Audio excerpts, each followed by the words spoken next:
विवेकानंद सूरये सच्चित सुख स्वरूपाय स्वामिने तापो हारिणे। सर्वप्रथमे आमादेर आराध्य परमाराध्य श्री श्री ठाकुर श्री श्री मा और स्वामीजीर चरणे प्रणिपात निवेदन करी। साष्टांग प्रणाम जानाई पूजनीय स्वामी हररूपानंदजी महाराज के।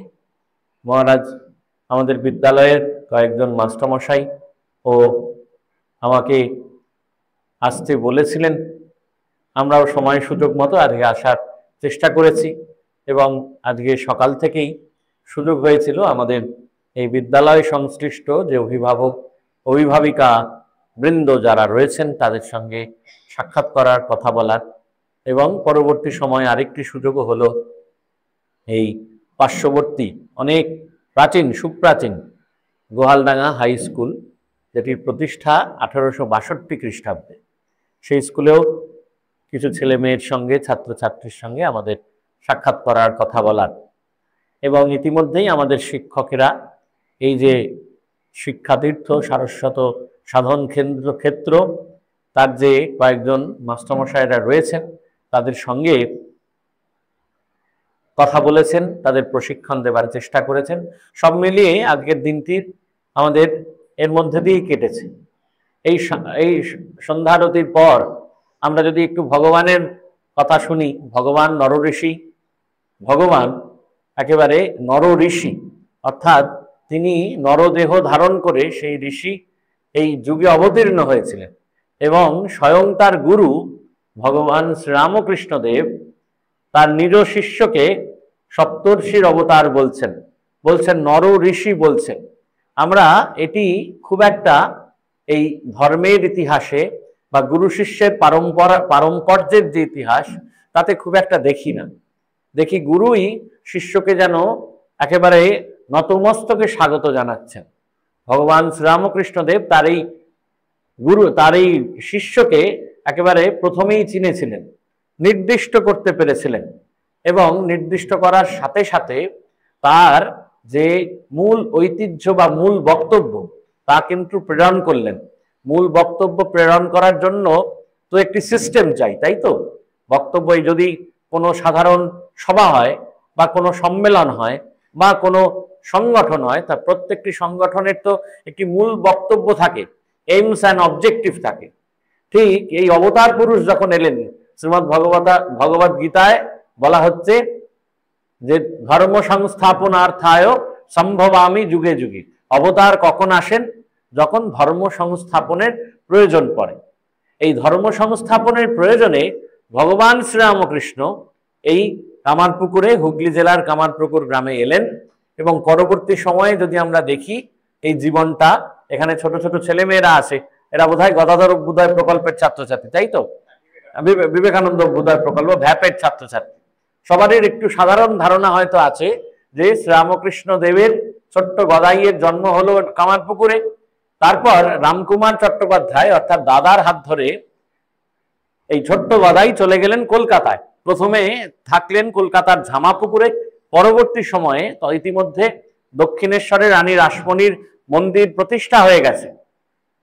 পরবর্তী সময় প্রথমে রানী রাসমণির মন্দিরে এই মা ভবতারিণীর প্রথমে সাজসজ্জার কাজ করতেন, বেশকারের কাজ করতেন। আর তার পরবর্তী সময়ে যখন দেহান্ত ঘটলো, রামকুমার চট্টোপাধ্যায় দাদার দেহান্ত ঘটলো, তারপরে তার দেহান্ত ঘটবার পরে এই ভগবান শ্রীরামকৃষ্ণ দেব তখনই আমাদের ভট্টাচার্য মশাই, তখন তিনি এই মন্দিরের প্রধান পুরোহিত নিযুক্ত হলেন। এই দক্ষিণেশ্বরের জীবনযাপন, দক্ষিণেশ্বরে একটি ছোট্ট ঘরে থাকতেন। থাকতেন ভগবান শ্রীরামকৃষ্ণদেব দক্ষিণেশ্বরের একটি ছোট ঘরে থাকত এবং তখন দক্ষিণেশ্বর, এখন যদি আপনারা বা তোমরা ছোট ছোট ছেলেমেয়েরা ছাত্রছাত্রীদের বলি যে আপনারা বা তোমরা যদি এখন দক্ষিণেশ্বর যান বা দেখেন, তাহলে দেখবেন দক্ষিণেশ্বর এখন কলকাতা। কিন্তু আমাদের ভাবতে হবে শ্রীরামকৃষ্ণদেব যখন আছেন দক্ষিণেশ্বরে, মন্দির প্রতিষ্ঠা হচ্ছে 1855 খ্রিস্টাব্দে। 1855 খ্রিস্টাব্দে মন্দির প্রতিষ্ঠা হচ্ছে। মোটামুটি ভাবে 1859 খ্রিস্টাব্দ থেকে এই মূল পূজারীর কাজে নিযুক্ত হলেন ভগবান শ্রীরামকৃষ্ণদেব, তৎকালীন সময়ের ছোট ভট্টাচার্য বা গদাধর চট্টোপাধ্যায়। এবং সেই সময় দক্ষিণেশ্বর কলকাতা থেকে অনেক দূর, গঙ্গা পেরিয়ে তখন ভক্তমণ্ডলী সবাই জমায়েত হতেন ওই কালীবাড়িতে, দক্ষিণেশ্বর কালীবাড়িতে। আর মূল আকর্ষণ কোথায় ছিল? মাকে দর্শন প্রণাম করতেন, মা ভবতারিণীকে দর্শন প্রণাম করতেন, কিন্তু মূল আকর্ষণ ছিল সেই পাগলা বামুনের দর্শন। পাগলা বামুনকে ভগবান শ্রীরামকৃষ্ণ, যার গায়ে কাপড় থাকে না, যিনি সারাক্ষণ মা মা করছেন, যিনি সারাক্ষণ ঈশ্বর চিন্তায় বিভোর হয়ে আছেন। এটি হচ্ছে শ্রীরামকৃষ্ণ দেবের জীবনের একটি ক্রম।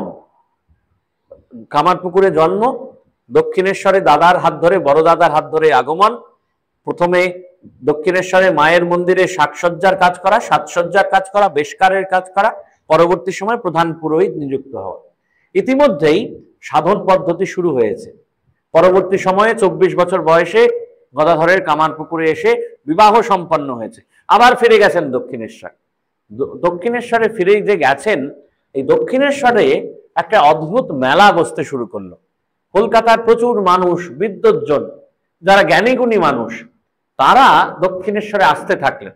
কখনো কখনো এই ভগবান শ্রীরামকৃষ্ণদেব নিজেই কলকাতায় বাগবাজার উত্তর কলকাতার বিভিন্ন অঞ্চলে নিজেই পাড়ি জমালেন, নিজেই ছোট টানা গাড়িতে কলকাতায় যেতেন এবং এই সমস্ত বিদ্বজ্জনের সঙ্গে কিন্তু দেখা করতেন।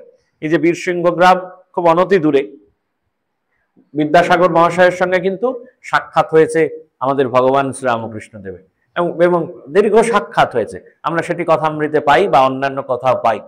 আবার বঙ্কিমচন্দ্র চট্টোপাধ্যায়ের নাম আমরা সবাই জানি। কেন জানি? বন্দে মাতরম গানের লেখক, তাই তো? বঙ্কিমচন্দ্র চট্টোপাধ্যায় সাহিত্য সম্রাট, তার সঙ্গেও এই ভগবান শ্রীরামকৃষ্ণ দেবের সাক্ষাৎ হচ্ছে।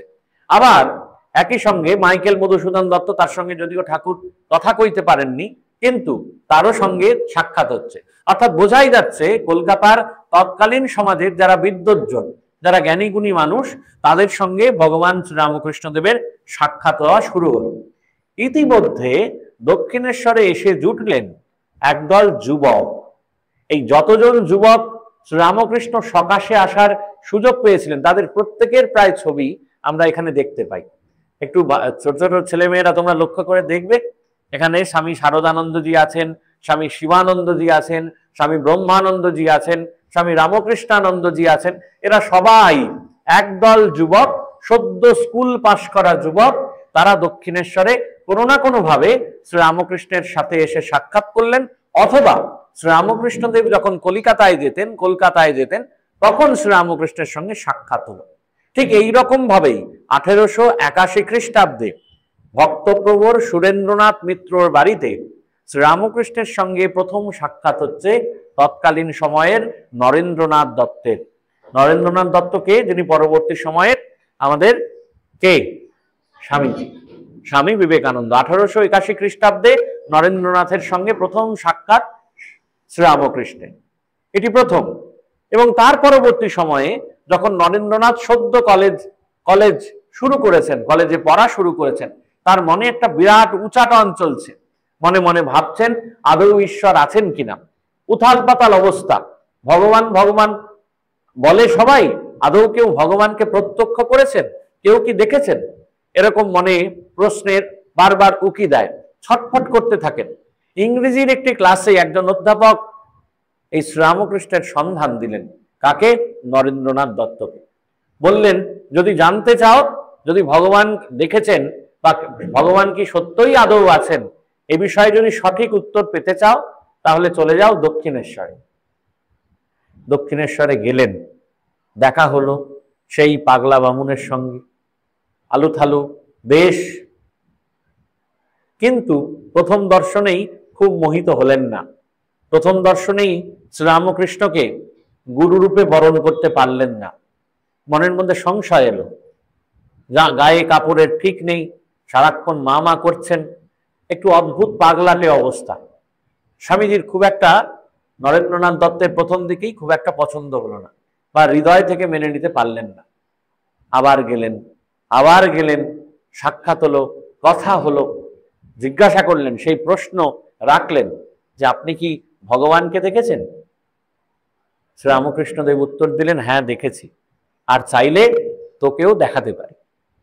অবাক হয়ে গেলেন নরেন্দ্রনাথ দত্ত। এতদিন এত জায়গায় ঘুরেছেন, ব্রাহ্ম সমাজে যাতায়াত করেছেন, ব্রাহ্ম সমাজ কেশবচন্দ্র সেন প্রতিষ্ঠা করলেন, ব্রাহ্ম সমাজে যাতায়াত করেছেন, যেখানে ভগবানকে, এই ভগবানের সশরীরী রূপের চিন্তা করা হয় না, এই নিরাকার সাধনা করা হয়। কারণ যে সময়ের মধ্যে দিয়ে তখন তারা যাচ্ছিলেন, এই ঊনবিংশ শতকের ওই সময়টায় গোটা ভারতবর্ষের ধর্মজীবনে একটি আঘাত এসেছে। মানুষের বিশ্বাস টলমল হয়েছে, মানুষ বিশ্বাস করতে পারছেন না এই আমাদের যে হিন্দু ধর্ম বা সনাতন ধর্ম, তার উপরে মানুষ বিশ্বাস হারাচ্ছে। বিশেষত নব্য যুবক যারা সদ্য যৌবন বয়সে এসছেন, তাদেরও বিশ্বাস টলমল। তারই ফলে জন্ম হয়েছে, আপনারা হয়তো অনেকে জানেন, ছাত্ররাও হয়তো ছোট ছোট বই ইতিহাস বইয়ের পাতায় পড়েছে, জন্ম হয়েছে ইয়ং বেঙ্গলের। কে প্রতিষ্ঠা করেছিলেন? ডিরোজিও, তাই তো? ইয়ং বেঙ্গল প্রতিষ্ঠা হয়েছে। কেশবচন্দ্র সেন কি করলেন এবং অন্যান্য বিদ্বজ্জন, তারা সবাই মিলে এই ব্রাহ্ম সমাজ প্রতিষ্ঠা করলেন, আর্য সমাজ প্রতিষ্ঠিত হলো।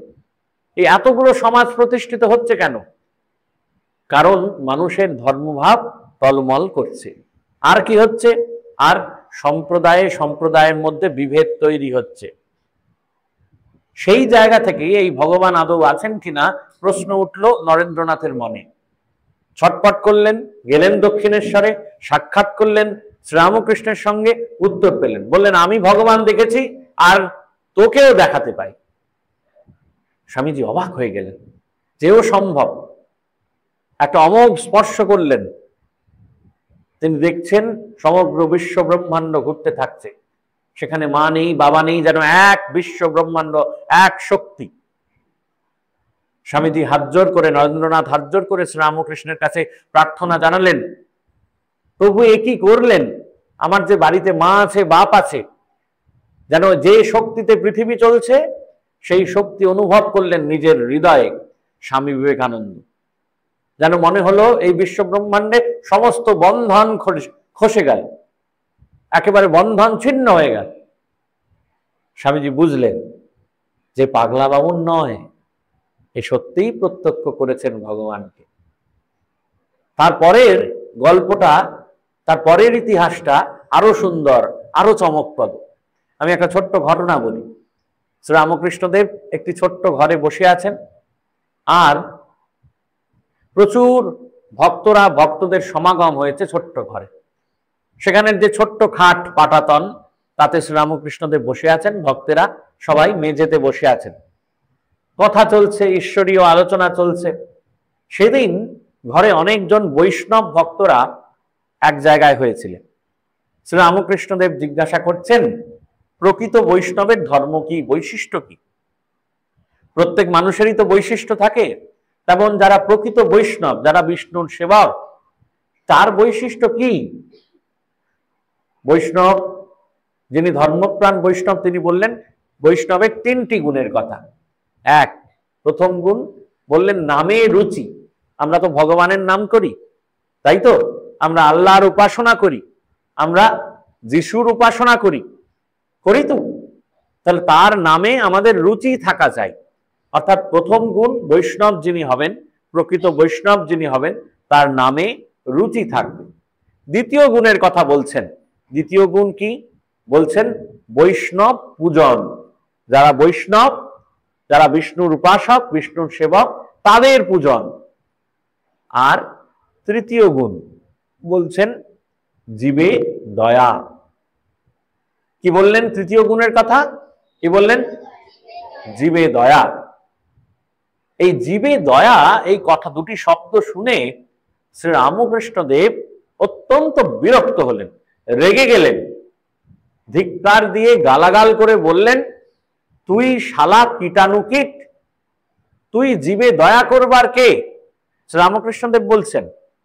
আপনারা ভেবে দেখুন, শ্রীরামকৃষ্ণদেব অবতার বরিষ্ঠ, যিনি করুণা অবতার, যিনি করুণা করতেই কল্যাণ অবতার, যিনি কল্যাণ করতেই ধরাধামে অবতীর্ণ হয়েছেন, তিনি জীবে দয়া এই দুটি শব্দ শুনে বিরক্তি প্রকাশ করছেন, গালাগাল করে বলছেন, তুই জীবে দয়া করবার কে? বল জীবে দয়া নয়, জীবে সেবা। শিব জ্ঞানে জীব সেবা। বললেন জীবে দয়া নয়, বললেন জীবে সেবা। সেই দিন ওই ঘরে নরেন্দ্রনাথ দত্ত উপস্থিত ছিলেন। নরেন্দ্রনাথ দত্ত অর্থাৎ আমাদের স্বামীজি উপস্থিত ছিলেন। তিনি ওই ঘর থেকে বাইরে বেরিয়ে এসে বললেন আজ জীবনে একটি নতুন আলোক পেলুম। যদি ভগবান কোনোদিন জীবনে দিন দেন তাহলে এই জগৎকে করে দেখাবো জীবে দয়া নয়, শিব জ্ঞানে জীব সেবা। কি হলো? কি পার্থক্য হলো? বৈষ্ণবের 3টি গুণ থাকা দরকার।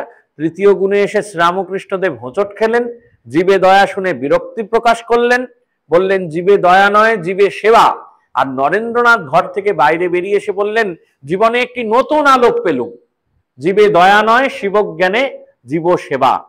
স্বামীজির জীবনের, স্বামী বিবেকানন্দের জীবনের যে ভাবনা ছিল সম্পূর্ণ পরিবর্তিত হয়ে গেল। আমরা কখন জীবে দয়া করি? আমরা কম্বল বিতরণ করতে গেছি, তখন গরিব মানুষ, আর্ত মানুষ, পীড়িত মানুষ, শীতে কাঁপছেন যে মানুষ, তিনি হাত পেতে কম্বল গ্রহণ করছেন। তাই তো তাই তো তাই তো করেন। বস্ত্র বিতরণ হলে তোমরা দেখেছো, ছাত্র ভাইরা, ছাত্রছাত্রীরা দেখেছো বস্ত্র বিতরণ, কম্বল বিতরণ। আমাদের রামকৃষ্ণ মিশন থেকেও হয়, এখানেও নিশ্চয়ই হয়েছে। বললেন এটা জীবে দয়া, তো ঠিকই আছে, অসুবিধে কোথায়? যিনি কম্বল যখন বিতরণ করা হচ্ছে, যদি আমরা জীবে দয়া করি তাহলে কি করি? এই যে নাও নে। এই যখনই জীবে দয়া করছি, যিনি কম্বল গ্রহণ করছেন তিনি তুচ্ছ বস্তু হয়ে যান, তুচ্ছ তাচ্ছিল্যের মানুষ হয়ে যান, তুচ্ছ তাচ্ছিল্যের মানুষ হয়ে যান। আর যিনি দান করছেন, যিনি দিচ্ছেন, তিনি কি হয়ে যান? তিনি অনেকটা উপরে উঠে যান। সম্পর্কটা ঠিক এই রকম হয়। দাতা এবং গ্রহিতার, দাতা থাকেন উপরে, গ্রহিতা থাকেন নিচে। কিন্তু জীবে যদি সেবা করি, মা ঠাকুমাদের কাছে ছাত্রছাত্রীরা শুনবে, মায়েরা জানবেন যে আপনাদের বাড়িতে, অনেকের বাড়িতে গোপালের সেবা থাকে, থাকে তো, নারায়ণের সেবা থাকে। তো নারায়ণের সেবা যখন করেন তখন নারায়ণ কি হাত পেতে আপনার দান গ্রহণ করেন? না, আপনি মনের আনন্দে নারায়ণকে সেবা দিয়ে নিজে ধন্য হন। আমরা কি করি? আমরা যদি সেবা করি তাহলে আমরা যার সেবা করছি, যাকে দিচ্ছি, তাকে দিয়ে তার সমস্যা নিরসন করে আমরা নিজেরা কৃতার্থ হই। আমরা নিজেরা কৃতার্থ হই। প্রথমটি দয়া, যেখানে দাতা থাকেন উপরে, গ্রহিতা থাকেন নিচে। আর দ্বিতীয়টি সেবা, যেখানে দাতা থাকেন নিচে। হাত জড়ো করে বলা হয় যে আপনি দান গ্রহণ করুন, আপনি সেবা গ্রহণ করুন। কি হলো এই দয়ার সেবা? কি হলো? দৃষ্টিভঙ্গির বদল হয়ে গেল, দৃষ্টিভঙ্গির বদল হয়ে গেল। স্বামীজি বললেন আমি জীবনে নতুন আলোক পেলুম, শিবজ্ঞানে জীব সেবা। আজকে পূজনীয় হররূপানন্দজি একেবারে সমাপ্তি ভাষণে ধন্যবাদ জ্ঞাপনের সময় বলছিলেন অভিভাবক অভিভাবিকাদের যে বাইরে আপনাদের জন্য ছোট্ট মিষ্টি প্রসাদের ব্যবস্থা আছে, আপনারা দয়া করে সেটি গ্রহণ করবেন। তাই তো এই কথাটি মহারাজ বলেছিলেন। আপনারা দয়া করবে, হয়তো আপনারা অনেকেই তার মধ্যে কেউ কেউ ছিলেন, এই দয়া করে এই মিষ্টিটি গ্রহণ করবেন। অর্থাৎ এই ভাবনাটা কি? এই নিয়ে যাবে রে, নিয়ে যাওয়ার ভাবনা নয়, আর গ্রহণ করবি রে, এই দুটোর মধ্যে পার্থক্য আছে তো। স্বামীজি সেই দিন ওই ঘরে বসে এই নতুন আলোকটা পেয়েছিলেন। তাই এই যে বিদ্যায়তন সারস্বত সাধন ক্ষেত্র তৈরি হয়েছে, এই বিদ্যায়তনে আমাদের যারা ছাত্রছাত্রী তারা ছাত্র নারায়ণ, তারা ছাত্র নারায়ণ। তাদের সেবা, রামকৃষ্ণ মিশন কি করছে? এই সেবা কাজ দিচ্ছে, দয়া করছে না, কিন্তু এই সেবা কাজের সুযোগ পেয়েছে। দেখবেন আমরাও কথাতে বলি যে আমরা সুযোগ পেয়ে ধন্য হচ্ছি এই সেবা কাজের সুযোগ পাওয়ার জন্য। এই ছাত্র নারায়ণের সেবা হচ্ছে। আবার যখন বাইরে বস্ত্র বিতরণ হচ্ছে তখন আর্ত নারায়ণের সেবা হচ্ছে। যখন হাসপাতালে রোগী ভর্তি থাকছে তখন রোগী নারায়ণের সেবা হচ্ছে। এই স্বামীজি এই যে সেবার বাণী পৌঁছে দিলেন কোথায়? দেশ থেকে দেশান্তরে, প্রাচ্যে। ভারতবর্ষ ঘুরেছিলেন নিজে পায়ে হেঁটে, প্রায় 3 বছর মতো পরিব্রাজক জীবনে ছিলেন। এই পরিব্রাজক জীবনে যখন ছিলেন তখন এই বিভিন্ন জায়গায় ভ্রমণ করেছেন। রাজার রাজপ্রাসাদে আতিথ্য গ্রহণ করেছেন, রাজার রাজপ্রাসাদে থেকেছেন, আবার একই সঙ্গে থেকেছেন দরিদ্রের পর্ণকুটিরে, সেখানে আতিথ্য বরণ করেছেন। দেখেছেন ভারতবর্ষের কষ্ট কোথায়, কোথায় ভারতবর্ষের সমস্যা। আর এই দেশ ঘুরে, পায়ে হেঁটে দেশ ঘুরে স্বামীজি বুঝেছিলেন যে ভারতবর্ষের মূল সমস্যা কোথায়। ভারতবর্ষের মূল সমস্যা অশিক্ষা, ভারতবর্ষের মূল সমস্যা সচেতনতা, ভারতবর্ষের মূল সমস্যা কুসংস্কারাচ্ছন্ন, ভারতবর্ষের মূল সমস্যা নারী জাতিকে পদদলিত করা। স্বামীজি এই সমস্যাগুলো বুঝতে পারলেন এবং বুঝতে পেরে এমন একটি সময় অতিক্রম হলো, এই সময় এলো যে শ্রীরামকৃষ্ণের বাণী প্রচারের জন্য স্বামীজি পাড়ি দিলেন পাশ্চাত্যে। মনে মনে ভাবছেন যে হিন্দু ধর্মকে জগৎ সভায়, সনাতন ধর্মকে জগৎ সভায় শ্রেষ্ঠ আসন দিতে হবে, এর জন্য অনেক লোক আছে। আমি এই ভারত ঘুরে দেখলাম মানুষগুলো হাহাকার করছে, এই দেশের লোকের জন্য কিছু করি। কিন্তু দক্ষিণ ভারতীয় যুবকরা খুব উৎসাহ ভরে স্বামীজির যাওয়ার ব্যবস্থা করলেন, অর্থ সংগ্রহ করলেন। আর স্বামীজি কোথাও যেন ভগবান শ্রীরামকৃষ্ণের কাছ থেকে নির্দেশ পেলেন, দেখলেন যেন পশ্চিমের দিকে ঠাকুর, শ্রী শ্রী ঠাকুর পথ নির্দেশ করছেন। স্বামীজি বললেন এ তাহলে তাঁরই ইচ্ছা। সুযোগ হলো, পাড়ি দিলেন পাশ্চাত্যে, পৌঁছলেন শিকাগোতে, ধর্ম মহাসম্মেলনে বক্তব্য পেশ করলেন। উনি প্রথম 11ই সেপ্টেম্বর ধর্ম মহাসভায় বক্তব্য পেশ করলেন, বক্তব্য প্রদান করলেন। 24তম বক্তা হিসেবে সেদিনের বক্তব্য প্রদান যখনই করলেন, যখনই শুরু করলেন, আপনারা সকলেই জানেন, বহুল প্রচলিত এই কথা, শুরু করলেন আমেরিকার ভগিনী ও ভাতৃগণ। 24তম বক্তা যখন এই বক্তব্য পেশ করছেন তখন এই কলম্বাস হল জুড়ে, যে হলটিতে বক্তৃতা করছিলেন তার নাম কলম্বাস হল, সেই হল জুড়ে মানুষ করতালিতে ফেটে পড়লেন। কেন?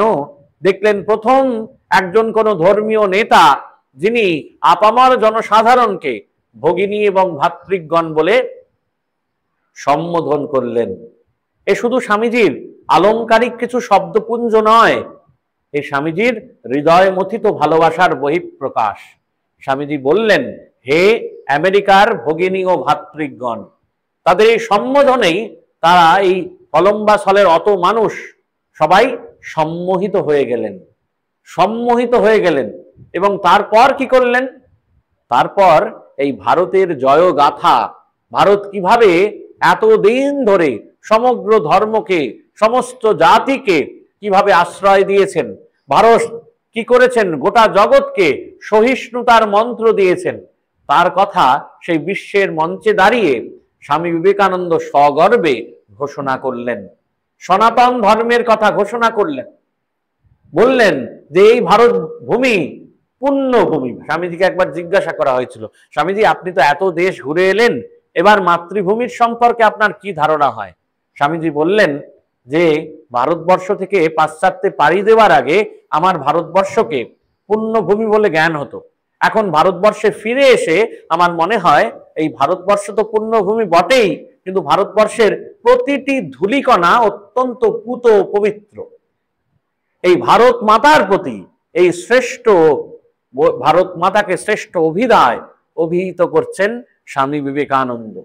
বলছেন ভারত মাতার এই প্রতিটি ধূলিকণা আমার কাছে পুত পবিত্র।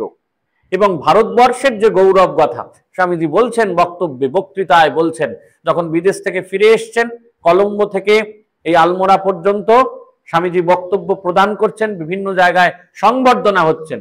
স্বামীজি সেই সংবর্ধনা সভায় যুবকদের উৎসাহিত করছেন, বলছেন যে আমাদের আগামী কয়েক বছরের কি কাজ হওয়া দরকার, কিভাবে ভারত আবার জাগতে পারে, পুনরুত্থানের উপায় কি স্বামীজি বলছেন। আর বলছেন যে আমাদের ধর্মের কোথায় গ্লানি, কোথায় সমস্যা, সমস্যা কোথায় প্রথিত আছে, যদি আমরা সেই সমস্যাগুলোকে একেবারে নিবারণ করতে পারি, যদি সমস্যাগুলোকে একেবারে নিরসন করতে পারি, তাহলে দেখা যাবে যে ভারত আবার জগৎ সভায় শ্রেষ্ঠ আসন লবে। ভারত জগৎ সভায় যদি শ্রেষ্ঠ আসন নিতে চায়, তাহলে কাদের জাগতে হবে? কাদের জাগতে হবে? কাদের? এই বলো দেখি, এই যে ভ্যাপের ছেলে মেয়েরা বলো দেখি, কাদের জাগতে হবে? ভারতবর্ষকে যদি জাগাতে হয়, তাহলে কুকুর ছাগল ভেড়াকে কি জাগালে হবে? কাদের জাগতে হবে? হ্যাঁ, ভারতের যুব সমাজ। ভারতের যুব সমাজকে কেন স্বামীজি টার্গেট করলেন? কেন যুব সমাজকে টার্গেট করলেন? কারণ এই যৌবনে এই যুব সমাজের প্রতি এই সবচেয়ে বেশি শক্তি। এই যুব সমাজ এই পৃথিবী উথাল পাতাল করে দিতে পারে। স্বামীজি বললেন, আমার 100 শ্রদ্ধাবান ত্যাগী যুবক চাই। যদি 100 শ্রদ্ধাবান ত্যাগী যুবক হয়, স্বামীজি সমাজকে সম্পূর্ণ পরিবর্তন করে দেবার স্বপ্ন দেখলেন। কি করে সম্ভব? মাত্র 100। আমাদের তো কোটি কোটির দেশ। তখনও তো হাও ধরো পৃথিবীর গানে আমরা পাই 33 কোটি মানুষ, তাই তো? স্বামীজির সময় 33 কোটি মানুষ। স্বামীজি ভরসা করলেন মাত্র 100 যুবকের প্রতি। কেন? কারণ জানেন, 100 সত্যি সত্যি যদি ত্যাগী, আশিষ্ট, বলিষ্ঠ, দৃঢ়িষ্ঠ যদি যুবক পাওয়া যায়, তাহলে সেই যুবকের শক্তিমত্তায় এই গোটা পৃথিবী, গোটা ভারতবর্ষ পরিবর্তন করে দেওয়া সম্ভব। গোটা ভারতবর্ষ পরিবর্তন করে দেওয়া সম্ভব এই 100 যুবক পেলে। তাই স্বামীজি বারবার বললেন, ভারতের পুনরুত্থানের জন্য জাগতে হবে ভারতের যুব সমাজকে প্রথম। আর কি বললেন? বললেন, এই যুব সমাজকে জাগলে হবে না। আমরা এতকাল ধরে জেনে এসেছি, এই এতকাল ধরে ভারতবর্ষ দাসত্ব করে এসছে। দাসত্ব শৃঙ্খল মোচন আমাদের হয়নি। তৎকালীন সময় কিন্তু ব্রিটিশ রাজ চলছে, তাই তো? আমরা এখনো রাজনৈতিক স্বাধীনতা পেয়েছি বটে, কিন্তু আমরা এখনো নেতা মন্ত্রীর দাসত্ব করি, রাজনৈতিক দলের দাসত্ব করি। স্বাধীন চিন্তার আমরা কোনো জায়গা দিই না। এই দাসত্ব ঘোচাতে হবে। এই দাসত্ব যদি ঘোচাতে হয়, তাহলে কি করতে হবে? দাসত্ব শৃঙ্খল মোচন করতে হবে। তাহলে আমাদের যারা পূর্বপুরুষ, তারা যে ঐতিহ্যের ভারত রেখে গেছেন, সেই ঐতিহ্যের ভারতের জন্য গর্ববোধ করতে হবে। স্বামীজি লিখছেন যে আমরা শুনে এসেছি যে তোমার বাবা একজন মিথ্যেবাদী, তোমার ঠাকুর দাদা একজন পাপী। এই শুনলে কি আমাদের ভেতরে গর্ব হওয়ার কথা? আমাদের পূর্বপুরুষের যদি নিন্দাবন্ধের কথা আমরা শুনি, আমরা কি গর্ববোধ করব? কিন্তু এভাবেই ভারতবর্ষ দাসত্ব করে এসেছে। এই দাসত্ব মোচন করতে হলে আমাদের এই ঐতিহ্য, ওই পূর্ব যে তন ভারতবর্ষ, তার গৌরব গাথার কথা জানতে হবে। অতীত ভারতকে জানতে হবে, এবং অতীত ভারতের কথা জেনে আমাদের ভেতরে সেই ইতিবাচকতার জন্ম দিতে হবে। যদি এই ইতিবাচক ভারতবর্ষকে জন্ম দিতে পারি আমরা, তাহলে এই ভারতবর্ষ আবার জাগবে, ভারতবর্ষ আবার পুনরুত্থিত হবে। মরে যাওয়া ভারতবর্ষ, ঘুমিয়ে যাওয়া ভারতবর্ষ আবার জেগে উঠবে। এটি স্বামীজির এই আজকে ওই গোহালডাঙ্গা হাই স্কুলে বলছিলাম যে একটি গোপন রিপোর্টে জানা গিয়েছিল, স্বামীজির এই বাণীতে, স্বামীজির এই কথায় এত শক্তি ছিল, এত প্রাণ ছিল, যে একেবারে আদর্শ যুবক যারা, তারা স্বাধীনতার জন্য প্রাণ বিসর্জন দিতে একবারে উদ্যত হয়েছিলেন। ইংরেজ সরকার দেখছেন যে যারা কারাগারে বন্দী, তাদের কাছে দুটি বই পাওয়া যেত, একটি শ্রীমদ্ ভগবত গীতা, আরেকটি কোন বই পাওয়া যেত? স্বামীজির বাণী রচনা। তারা ভাবতেন যে স্বামীজির বাণীতে কি আছে। স্বামীজি তো মাত্র বললেন, স্বামীজি বললেন আমি 40 পেরুবো না। 39 বছর কয়েক মাস বয়সে স্বামীজি এই ধরাধাম ত্যাগ করলেন, শরীর ত্যাগ করলেন। যদি স্বামীজি এই শরীরে কয়েকদিন থাকতেন, এই গোপন রিপোর্টে জানা যায় ইংরেজ সরকার স্বামীজিকে সশরীরে কারাবন্দী করতেন, অ্যারেস্ট করতেন। কেন? এই মানুষটার বাণীতে একবারে মানুষের হৃদয়ের রক্ত গরম হয়ে যাচ্ছে। ত্যাগের মন্ত্রে মানুষ দীক্ষা পাচ্ছে। দেশমাতৃকার সেবার জন্য নিজের পরিবার পরিজন, নিজের প্রফেশনাল লাইফ, চাকুরি জীবন সমস্ত ত্যাগ করে ঝাঁপিয়ে পড়ছে এই মায়ের, এই দেশের মায়ের যে দেশমাতৃকা, তার শৃঙ্খল মোচনের জন্য। এই দুর্বলতা ত্যাগ করতে বলছেন। আমি একেবারে স্বামীজির কোটেশন কয়েকটি জায়গায় বলবার চেষ্টা করব। স্বামীজি বলছেন, সংগ্রাম, যতক্ষণ না আলো দেখছো ততক্ষণ সংগ্রাম। এগিয়ে যাও, এগিয়ে চলো, দুর্বল হইও না, ওঠো, বাহির হইবার আর কোনো পথ নাই। শক্ত হইয়া দাঁড়াও, শক্তিমান হও, ভয় নাই, কুসংস্কার নাই, নগ্ন সত্যের মুখোমুখি হও। দুঃখ কষ্টের চরম, মৃত্যু যদি আসে আসুক, প্রাণপণ সংগ্রামের জন্য আমরা কৃত সংকল্প। স্বামীজি বললেন, এই বাণী শুনলে কান্না হৃদয় মন্থন হবে, হৃদয়ে রক্ত মন্থন হবে। স্বামীজি বলছেন, ভারতবর্ষ তার শ্রেষ্ঠ সন্তানগণের বলি চান। এই ছাত্রছাত্রীদের বলি, তোমরা ভাবলে অবাক হবে, 1897 খ্রিস্টাব্দে এই মাদ্রাজে স্বামী বিবেকানন্দ বক্তৃতা করছেন, বলছেন, আর সব অকেজো দেবতা দূরে থাকুক, আর সব অকেজো দেবতা দূরে থাকুক, আগামী 50 বৎসর ভারত মাতাই তোমাদের একমাত্র আরাধ্য দেবতা হন। স্বামীজি বলছেন, আগামী 50 বছর ভারত মাতাই তোমাদের একমাত্র আরাধ্য দেবতা হন।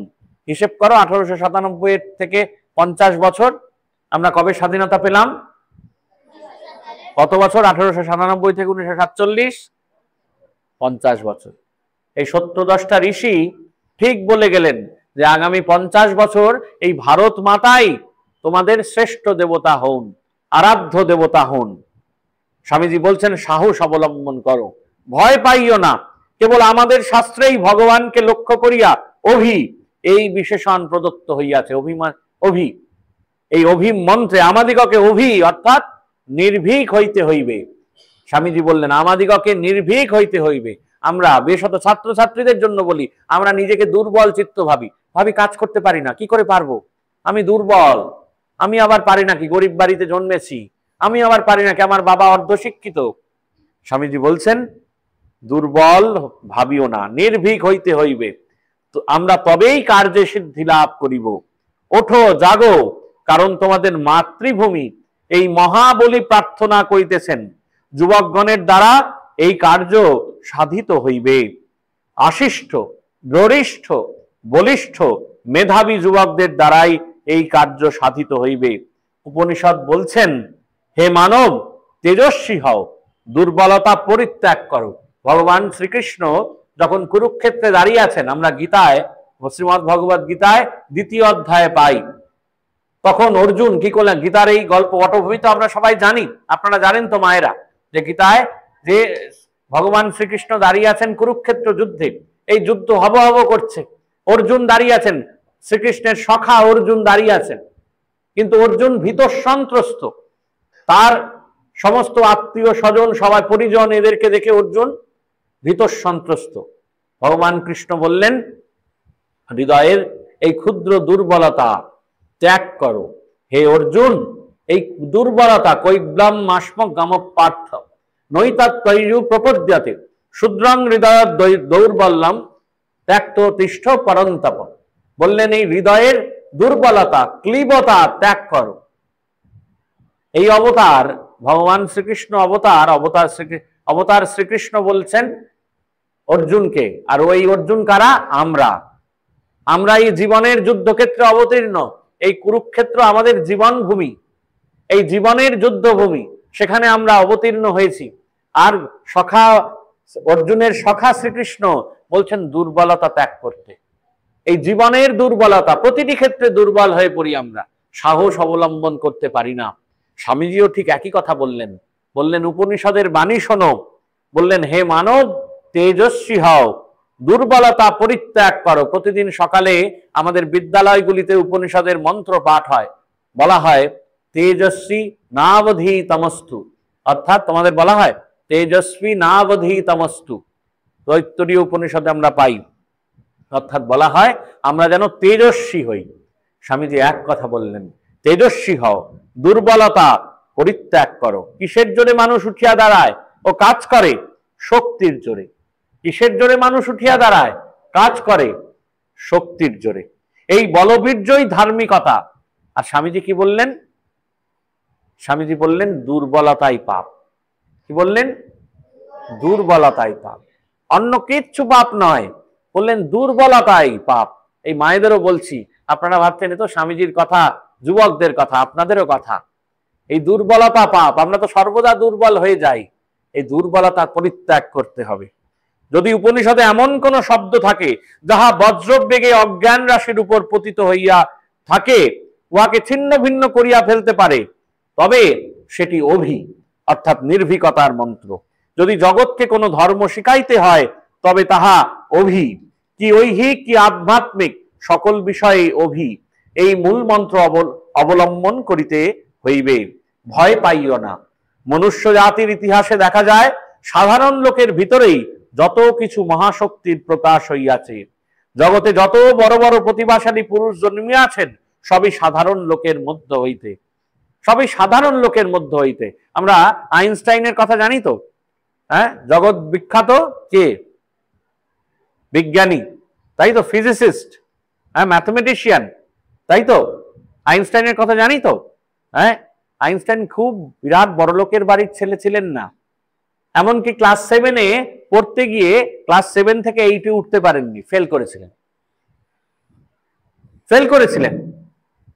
এই যে ইলেকট্রিক বাল্ব, সেফটি পিন আমরা আটকাই, কি আবিষ্কার করলেন? হামফ্রে ডেভি আবিষ্কার করলেন। কি করতেন হামফ্রে ডেভি? বাড়ি বাড়ি বিভিন্ন প্রতিষ্ঠানে খবরের কাগজ বিতরণ করতেন। পরবর্তী সময় কি হয়েছেন? জগৎ বিখ্যাত বিজ্ঞানী হয়েছেন, আবিষ্কার করেছেন, তাই তো। তাহলে এই স্বামীজির কথা মেলে না?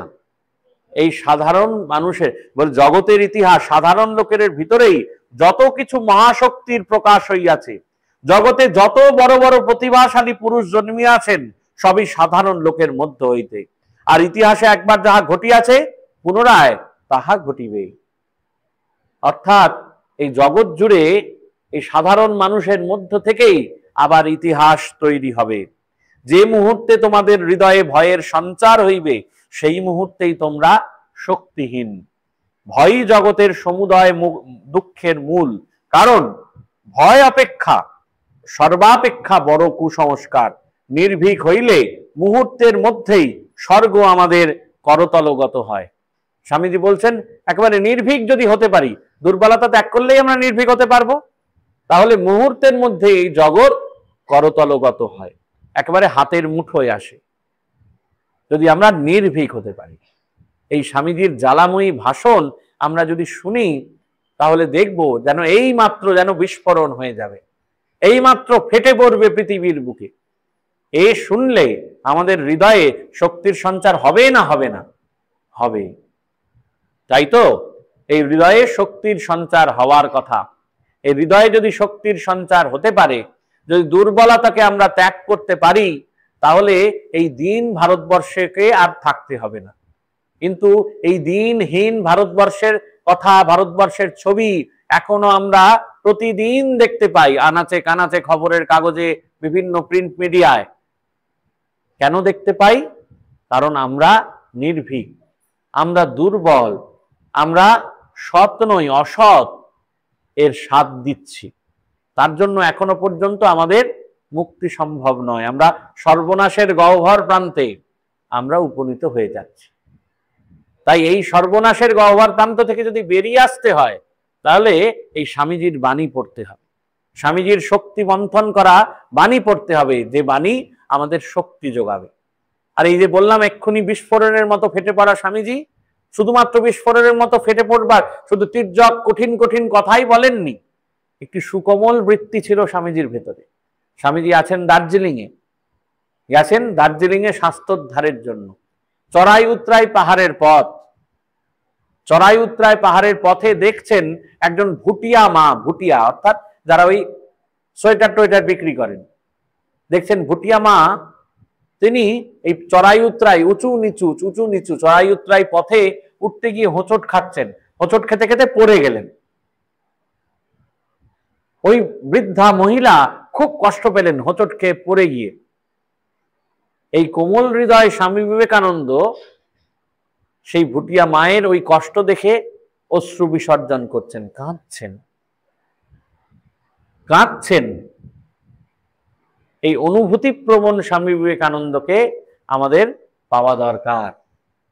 স্বামীজি বিশ্ববিখ্যাত হয়েছেন, জগৎ জুড়ে তার নাম ফেটেছে, মানুষ যেখানেই যাচ্ছেন সেখানেই সংবর্ধনা দিচ্ছেন, বিশ্ববিজয়ী বিবেকানন্দ।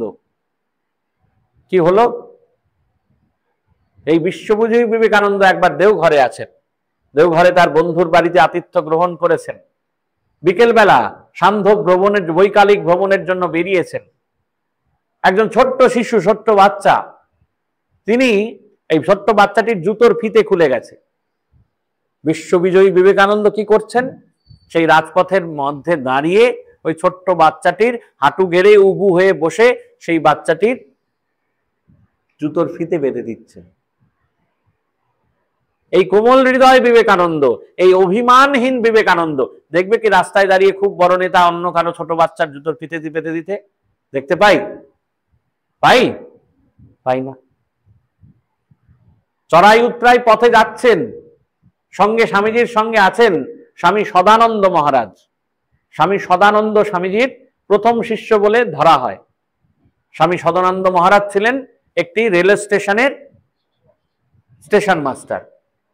তিনি পরবর্তীতে স্বামীজির শিষ্যত্ব গ্রহণ করেন। সদানন্দ মহারাজ আর স্বামীজি চলছেন হিমালয়ের পথে। সদানন্দ মহারাজ সরকারি চাকুরি করেছেন, চাকুরিজীবী ছিলেন, হাঁটতে পারছেন না।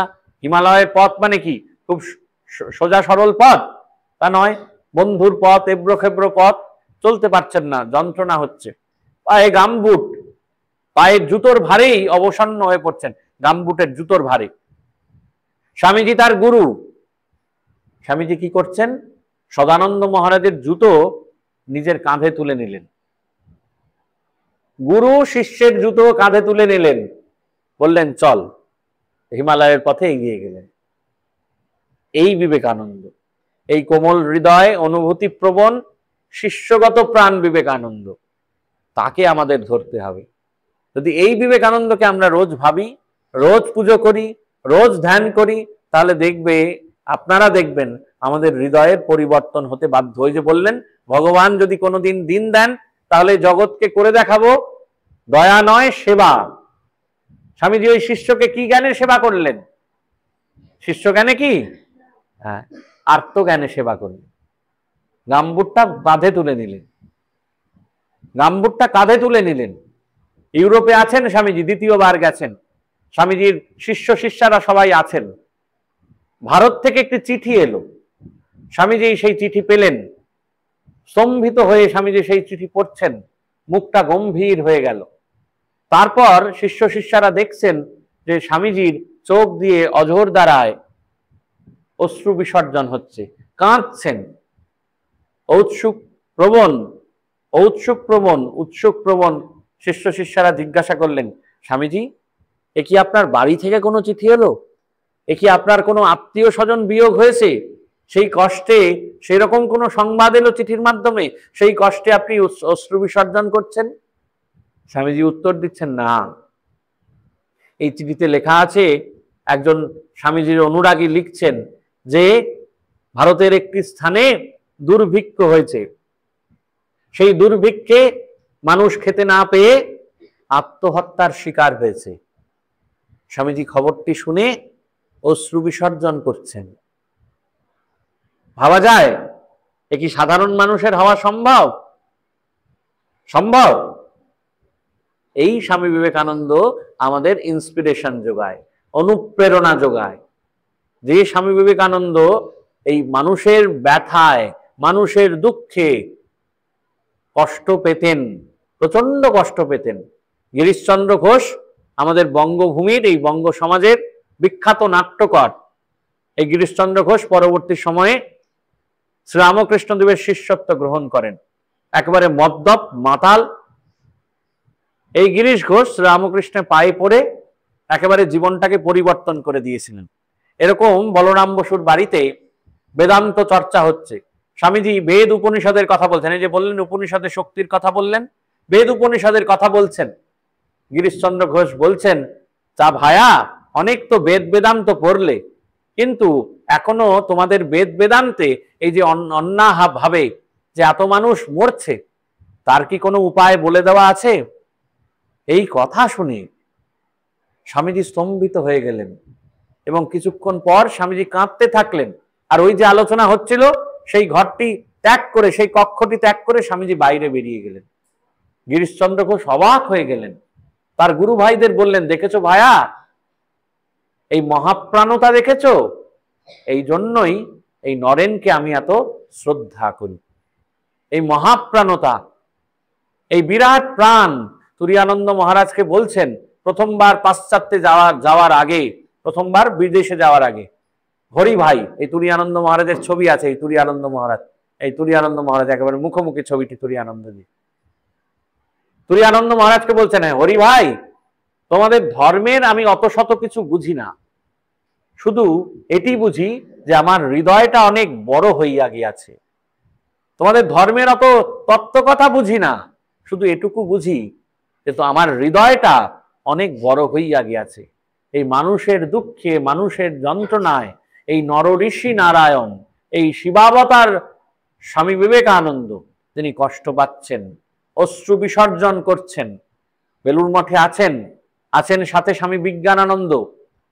রাত্রিরে বিজ্ঞানানন্দজি উঠে দেখছেন রাত 2টোর সময় স্বামীজি উবু হয়ে শুয়ে উথাল পাথাল করে অশ্রু বিসর্জন করছেন, কাঁদছেন। বিজ্ঞান মহারাজ জিজ্ঞাসা করছেন, রাত 2টোয় স্বামীজি কি হয়েছে, এভাবে আপনি কাঁদছেন কেন? স্বামীজি বলছেন, দেখ পেশন, হরিপ্রসন্ন চট্টোপাধ্যায়, প্রসন্ন থেকে স্বামীজি আদর করে বলতেন পেশন, বলতেন দেখ পেশন, দূরে, অনেক দূরে অনেক মানুষ কষ্ট পাচ্ছে, আমি সেই কষ্টের কথা ভেবে কাঁদছি, অশ্রু বিসর্জন করছি। হরিপ্রসন্ন মহারাজ, বিজ্ঞানানন্দ মহারাজ একটু অবাক হলেন। পরদিন খবরের কাগজে দেখলেন অনেক দূরে, ভারতবর্ষ থেকে কয়েক হাজার কিলোমিটার দূরে, সুদূর ফিজিতে, ফিজি বলে একটি দেশ আছে আপনারা জানেন, অস্ট্রেলিয়ার কাছে, সুদূর ফিজিতে, নিউজিল্যান্ড বলে একটি দেশ আছে, নিউজিল্যান্ড অস্ট্রেলিয়ার কাছাকাছি হচ্ছে ফিজি, সেখানে রামকৃষ্ণ মিশনের সেন্টার আছে, একটা কলেজ আছে। সেই সুদূর ফিজিতে অগ্নুৎপাতের ফলে বহু মানুষ মৃত্যুর সঙ্গে পাঞ্জা লড়েছে এবং মৃত্যুবরণ করেছে। এই মহাপ্রাণ স্বামী বিবেকানন্দ, অনুভূতিপ্রবণ স্বামী বিবেকানন্দ বুঝতে পারছেন, শিবাবতার স্বামী বিবেকানন্দ বুঝতে পারছেন, বেলুড় মঠে বসে আর কি করছেন, কান্নায় ছটফট করছেন, কাঁদছেন।